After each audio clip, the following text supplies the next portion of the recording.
US, UK, France, Germany, Iran provokes, not seriously negotiating.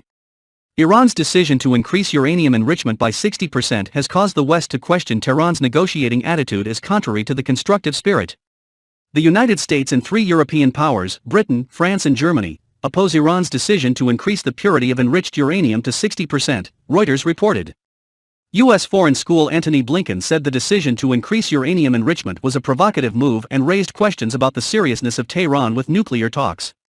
"We take Iran's provocative statement very seriously regarding their intention to start uranium enrichment at 60%.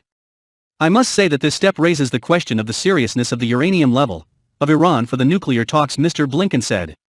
Britain, France and Germany, the three countries of the P5+1 group that signed the historic nuclear deal, made a joint statement, concerned about Iran's raising uranium enrichment levels and earlier mass activation of advanced centrifugation at the Natanz, Iran, factory. These three countries said that the actions of Tehran were contrary to the constructive spirit and goodwill to discuss.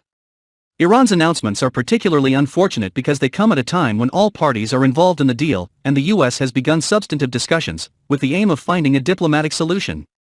"Quick to renew and reinstate agreement," UK, France, Germany wrote in a joint statement.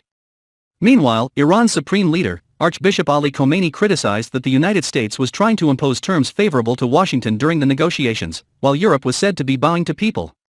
America and does not act independently. Khamenei reiterated Iran's stance, demanding that the sanctions be lifted before Tehran can fulfill its commitments to the P5+1. The decision to begin enriching uranium at 60% was announced by Iran on April 14, just 3 days after the Natanz nuclear plant was under terrorist attack. Before Iran made this decision, Iran enriched uranium at 20%, which is 3.67% higher than is bound in the nuclear agreement, but much lower than the 90% required to be usable in nuclear weapons. However, both the US and Iran confirmed that they would continue to pursue the dialogue.